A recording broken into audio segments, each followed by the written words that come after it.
आपसे मैंने ये बताया था कि मनुष्य का शरीर, उसका मन, उसकी बुद्धि आदि, उसका जितना भी पूरा व्यक्तित्व है, उसकी जितनी पर्सनालिटी है, वो सब कुछ 3 तरह के शक्ति से बना है। एक शक्ति जिससे कि हम अस्तित्व बन के रहते हैं, वो मनुष्य में प्राण स्वरूप होती है और जिसका स्थान हृदय में होता है। उनको सामने ले आइए, परेशान। दूसरी शक्ति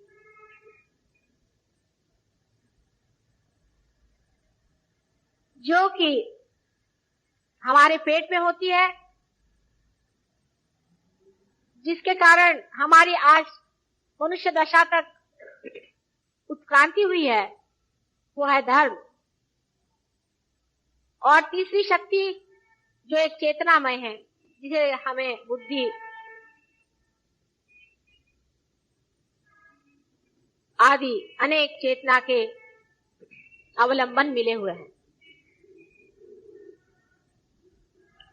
लेकिन ये तीनों ही शक्तियां सर्वव्यापी परमात्मा के प्रेम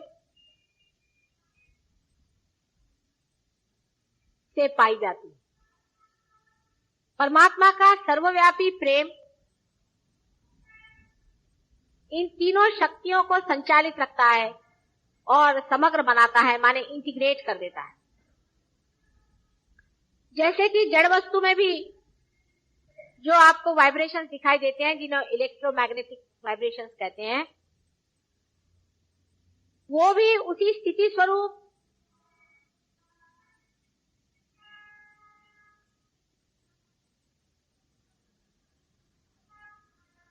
प्राण का ही सोया हुआ स्वरूप है। जब वो जाग जाता है तब वो प्राण हो जाता है। जो एक छोटे से अमीबा में पेट में भूख लगती है, वही मनुष्य के अंदर में धर्म के रूप में जागरूक हो जाती है। धर्म हर एक वस्तु मात्र में है। जैसा मैंने आपसे बताया था कि सोने का धर्म ये नहीं है कि वो पीला है, उसका धर्म ये भी नहीं है कि उससे आप जेवर बना सकते हैं, लेकिन सोने का धर्म है कि वो किसी भी हालत में टार्निश नहीं होता, खराब।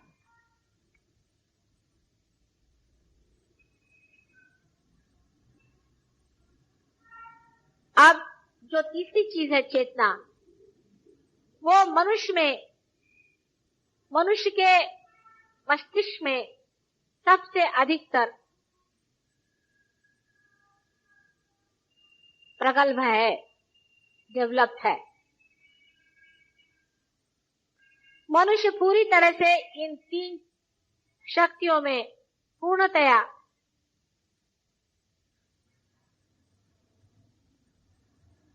मैच्योर हो गया है, बड़ा हो गया है।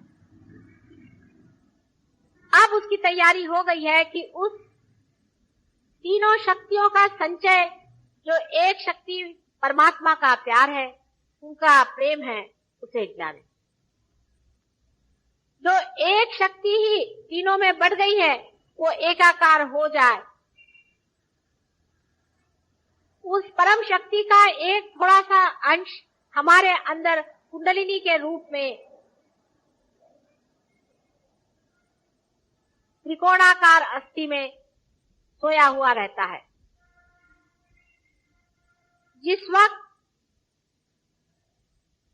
कोई भी ऐसा इंसान जिसने इस प्रेम को अपने अंदर ले लिया हो और जिसके अंदर से ये शक्ति समग्र होकर, इंटीग्रेट होकर बह रही हो, माने जो आदमी रियलाइज सोल हो, वो किसी साधक के ऊपर अपना अनुग्रह करता है, तभी कुंडलिनी आपकी मां जागरूक होती है। लेकिन वैसा साधक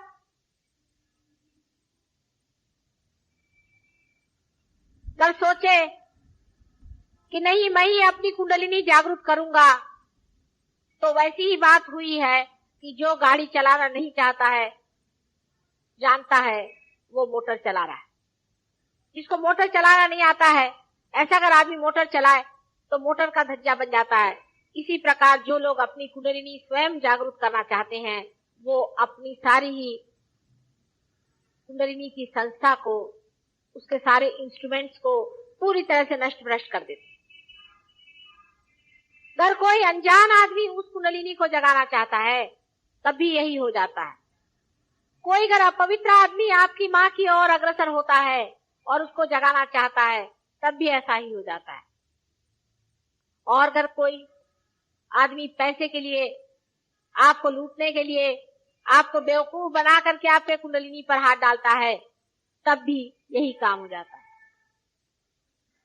वही इंसान जो परमात्मा के उस सर्वव्यापी प्रेम की शक्ति से पूरी तरह से प्लावित हो, जिसके अंदर सामूहिक चेतना पूरी तरह से बह रही हो, इस बात का अधिकारी है कि कुंडलिनी पर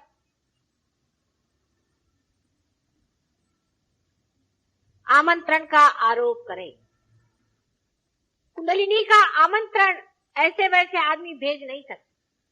और जो इस तरह के भद्दे प्रयत्न करते हैं, वो बड़े भारी पाप के भागीदार हो जाते हैं। जो दूसरों की कुंडलिनी को नष्ट कर देते हैं, उनकी स्वयं ही कुंडलिनी जन्म जन्मांतर के लिए भ्रष्ट हो जाती है और वो कीड़े मकोड़े के जन्म लेते हैं। इसलिए कुंडलिनी के साथ खेलने का साहस कभी न करें। बाकी सब चीजों में ठीक है, आप स्मगलिंग करिए, चोरी करिए, दुनिया भर की बातें करिए, कोई हर्ज नहीं, लेकिन आप कुंडलिनी के मामले में मेहरबानी से दूर रहिए। कुंडलिनी को जागृत करने का अधिकार परमात्मा के सिवाय और कोई नहीं दे सकता। जब तक स्वयं परमात्मा की शक्ति ही इसका अधिकार आपको न दे, तब तक आपके पास ये अधिकार नहीं है कि आप इसकी कॉलेज में जाकर डिग्री ले लें और कहें कि हम कुंडलिनी को जागरूक कर सकते। इस तरह के झूठे बहुत से लोग आजकल संसार में दिखाई दे रहे हैं और वो जान नहीं रहे हैं कि हम कितना बड़ा घोर, अत्यंत भयंकर पाप कर रहे हैं। कुंडलिनी का काम अत्यंत कुशलता पूर्वक करना पड़ता है। इतना ही नहीं, अत्यंत प्रेम पूर्वक करना पड़ता है। और सबसे बड़ी बात है कि वो प्रेम भी अत्यंत पवित्र होना पड़ता है। पवित्रता ये धर्म के रोम रोम में छाई हुई शक्ति है।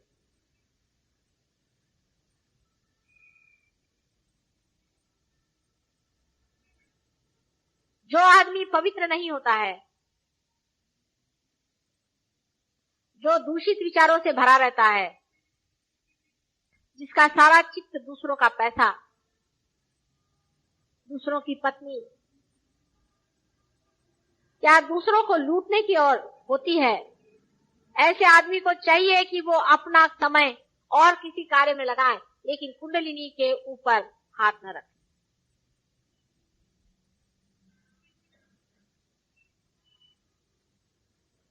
कुंडलिनी जितनी सौम्य है, जितनी कृपालिनी है, जितनी वरदायिनी है,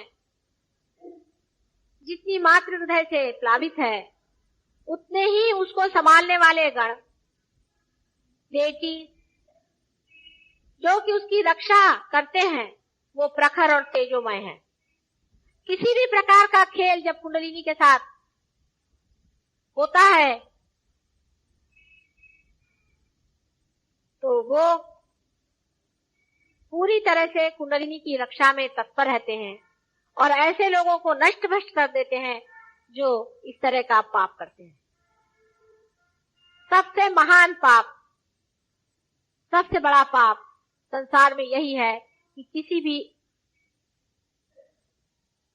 साधक की कुंडलिनी अनधिकार चेष्टाओं से उत्कृष्ट करना, इससे बढ़ के कोई भी पाप संसार में नहीं है। माँ की हत्या से भी बढ़ के ये सबसे बड़ा पाप है कि आप किसी की कुंडलिनी को हाथ लगा रहे हैं अनधिकार चेष्टाओं से।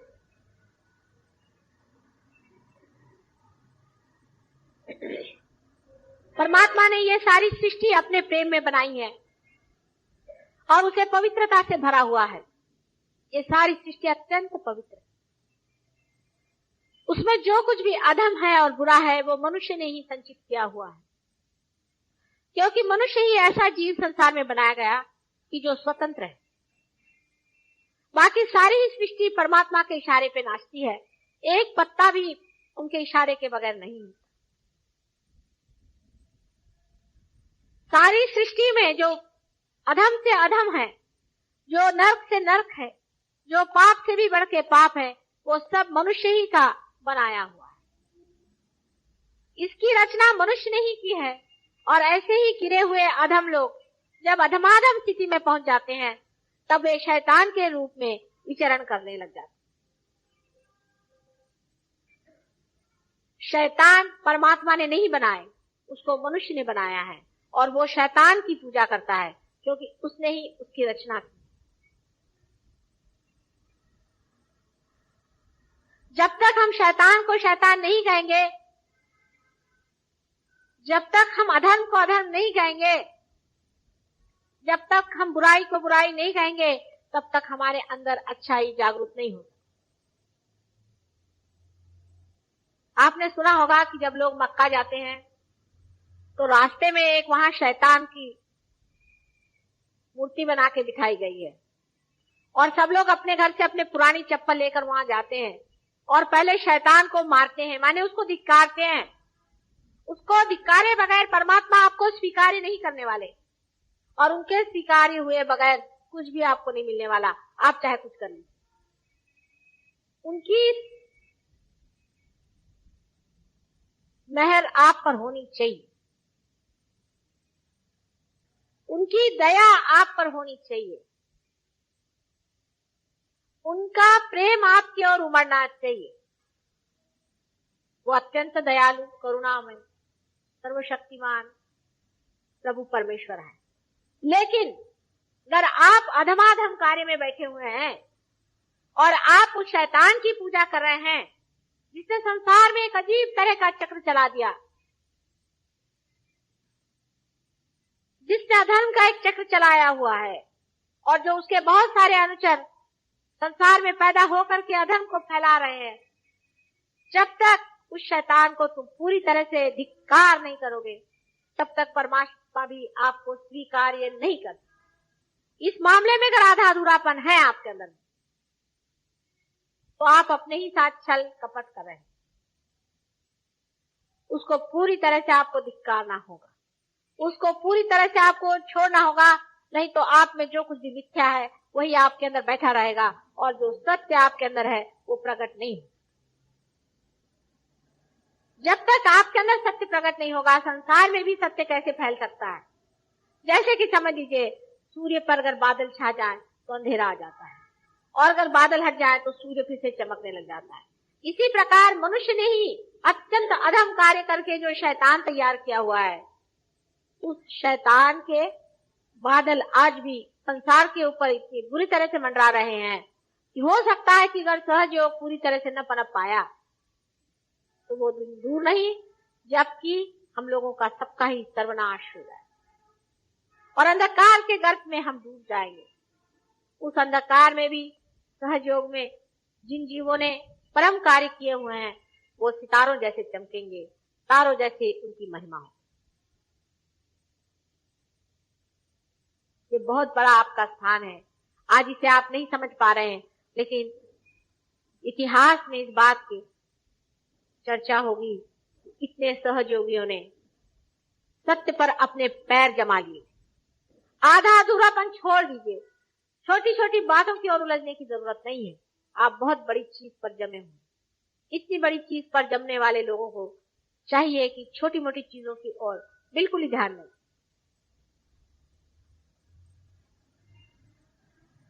आपके अंदर की शक्ति भी आपके स्वयं तैयारी पर ही प्रवाहित होती है। अगर आपकी तैयारी कम हो तो वो शक्ति भी थोड़ा हल्का ही अपना जोर दिखाएगी, लेकिन अगर आपकी तैयारी पूरी तरह से है और शैतान को पूरी तरह से नाही और धिक्कार करने की आपके अंदर शक्ति है,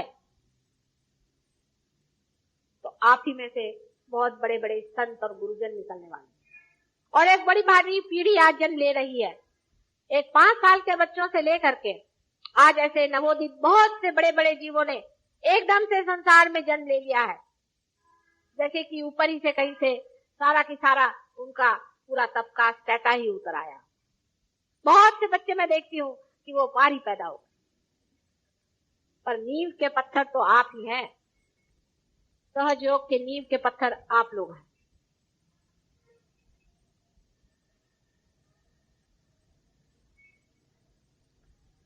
आपको मैंने पहले भी अनेक बार बताया है कि जो लोग आज धर्म के झूठे झगड़े खड़े किए हुए हैं और जो आपस में नफरत से एक दूसरों को देख रहे हैं और उसमें धर्म का नाम इस्तेमाल कर रहे हैं, ये शैतान के बच्चे हैं, ये परमात्मा के भेजे हुए लोग नहीं।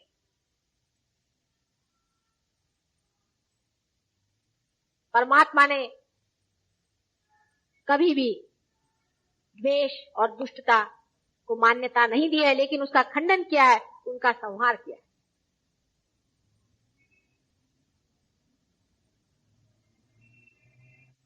जो लोग अपने को बहुत छोटे दायरे में बांधे हुए हैं कि हम फलाने हैं और ढिकाने हैं, वो लोग उस अनंत के गोद में नहीं जा सकते जिसकी कोई सीमा नहीं है, जो असीम में बैठे। अपनी सीमाएं आपको तोड़नी पड़ेंगी जो आपने मूर्खता से बांधी। कोई भी धर्म आपको सीमा में नहीं बांधना चाहता है, लेकिन जो मनुष्य ने मूर्खों जैसे धर्म बनाए हैं उसका तो कोई इलाज ही नहीं कर सकते। वास्तविक 2 ही धर्म संसार में है, एक है धर्म और दूसरा है अधर्म। तीसरा कोई धर्म है ये नहीं। एक है धर्म जिससे धारणा अंदर होती है और दूसरा है अधर्म।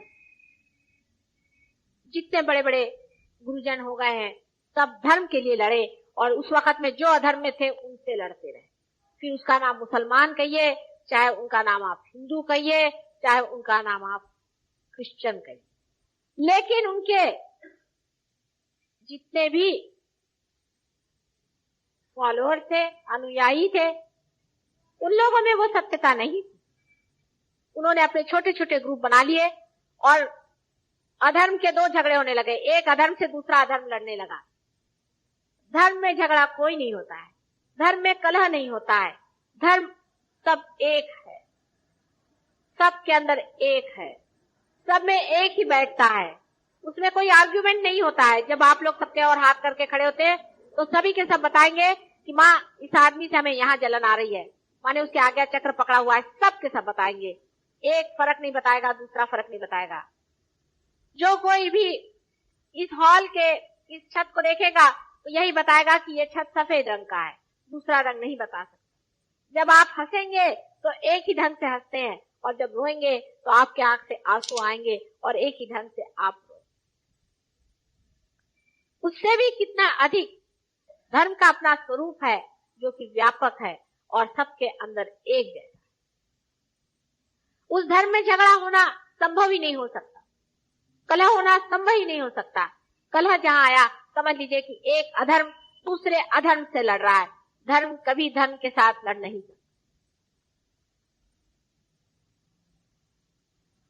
जो आदमी अपने को धार्मिक कह करके और दूसरे को भी कहता है कि आप भी धार्मिक हम भी धार्मिक, लेकिन लड़ लें, वो धर्म को जानता नहीं। सहयोग में ये किस तरह से होता है, ये समग्रता कैसे आती है, कुंडलिनी का उद्दीपन कैसा होता, आदि सभी कुछ आपको मैंने पहले भी बताया हुआ है और फिर भी मैं आपको बताऊंगी किसी वक्त। लेकिन ये तो देखने का मजा है जब आप खुद ही इस शक्ति को पा लेते हैं। जबकि पहली शक्ति जो कि आपके हृदय में है, इससे आपके प्राण है, वो प्रेम हो जाती है।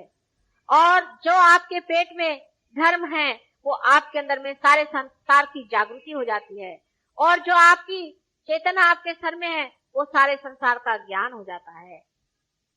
उसी वक्त आप जान सकते हैं कि ये कुंडलिनी का उद्दीपन आप ही के इन हाथों से कैसे हो रहा है, आप ही के इशारों पे कुंडलिनी कैसे उठ रही है, और आप ही के बंधनों में यह धर्म कैसे चरमरा रहा है, और आप ही के खींचे हुए तारों में ये किस तरह से मर जा रहा है। आप ही देख सकते हैं कि आपके जो 2-4 तीर कमान इस अधर्म को लग जाए तो ये किस तरह से अपना मार्ग छोड़ करके और चला जाता है, और कुंडलिनी अपने रास्ते पे साफ साफ आ जाती है। किस प्रकार शरीर में छिपी हुई व्याधियां एकदम से नष्ट हो करके, और कुंडलिनी सामने ऊपर एक गंगा भगीरथ जैसे ले आए थे उसी तरह से उतरती चली आती है।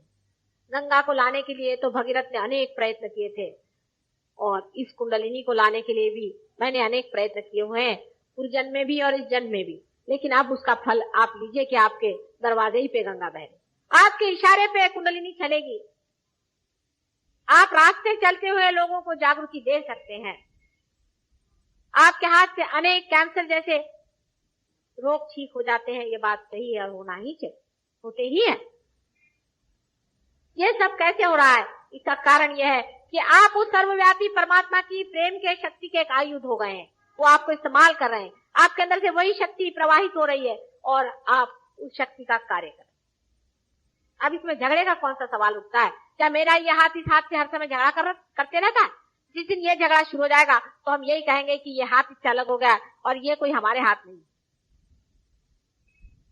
इसी प्रकार इस सर्वव्यापी शक्ति को हमारे अंदर जब हम पा लेते हैं तो हम सर्वशक्तिमान हो जाते हैं। बहुत से लोगों को पहले भी ये शक्ति मिली है, बहुत कम लोगों को कहना चाहिए, क्योंकि मैंने जब पढ़ा ज़ेन 6वीं शताब्दी में जापान में शुरू हुआ था, और उसने भी यही कुंडलिनी जागृति का कार्य किया था विदितामा ने, और उनके कुल 26 आदमी 6वीं सेंचुरी से लेकर आज तक पार हुए हैं, और अभी तो कम से कम 3-4 सेंचुरी से कोई पार ही नहीं हुआ है। तो आप समझ सकते हैं क्या हजारों आदमी पार होते जा रहे हैं।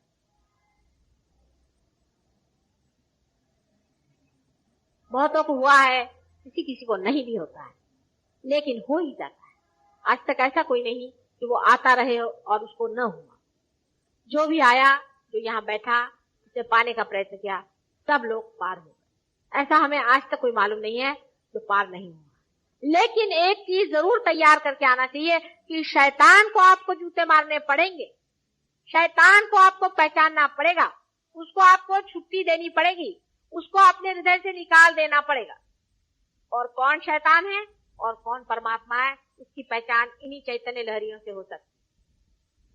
और अगर आपके पास ये नहीं है तो जिनके पास है उनकी बात सुनिए, जो इसको जानते हैं उनकी बात सुनिए, जिन्होंने इसे पड़ताला है उनकी बात सुनिए, और इसी प्रकार आप जान सकेंगे कि कौन शैतान है और कौन धर्मात्मा है, कौन असली गुरु है और कौन नकली है। संसार में जैसे असली फूल होते हैं ऐसे प्लास्टिक के भी फूल होते हैं, लेकिन उसकी पहचान आपके आंख से, नाक से, मुंह से, हर एक चीज से हो सकती है कि ये प्लास्टिक का फूल है, ये आपके सच्ची फूल है।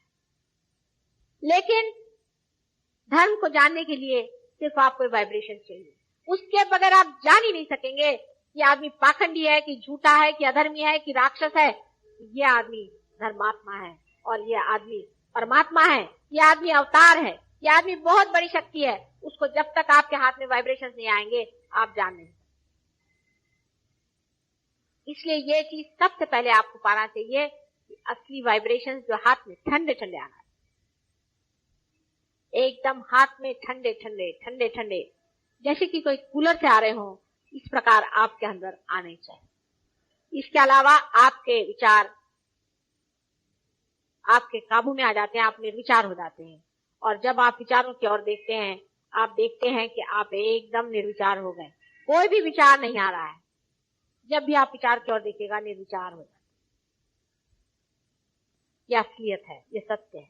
इसमें मैं तो आपको कोई झूठा वादा नहीं कर सकता, मेरे आपका कोई झूठा रिकमेंडेशन नहीं है, इसमें कोई झूठी बात नहीं चल सकती। जब तक आप पार नहीं होंगे तब तक होंगे नहीं, चाहे आप मेरे कोई लगते हैं। कोई आप कितना रुपया दे, मैं नहीं पार कर सकती। आप बड़े पढ़े लिखे होंगे, अपने घर में बैठिए, मैं नहीं पार कर सकती आपको। आप तभी पार हो सकते हैं जब हो सकते हैं, जब हो गए। कोई भी हो आप, मैं मजबूर हूं, मैं आपको ऐसा झूठा सर्टिफिकेट नहीं दे सकती। इसमें झूठ नहीं चल सकता, किसी भी तरह का झूठ नहीं चल सकता। ये सच्चाई होनी चाहिए, आपको खुद अनुभव होना चाहिए, आपके अंदर दिखाई देना चाहिए और आपके हाथ से इसका बहता हुआ प्रवाह दूसरों को भी जागरूक करना चाहिए, तभी ये आप पार हो गए। हाँ, मैं आपको धो मांझ के साफ कर दूंगी, आपको प्यार से साफ कर दूंगी, आपके कुंडलिनी को समझा दूंगी, सब कुछ कर लूंगी, लेकिन ये होना पड़ेगा। जिनके नहीं होता है वो दुनिया भर का पाखंड रचते हैं और दुनिया भर की चीजें करते हैं और बातें बनाते हैं, उसकी मुझे परवाह नहीं है, लेकिन तुम लोग उसकी परवाह ना करो और अपना ही कल्याण साधो, अपना मंगल साधो, अपने को सत्य के रास्ते पे रखो। चाहे 2-4 लोग कम हो, चाहे 1000 लोग ज्यादा हो, इससे फर्क नहीं पड़ता।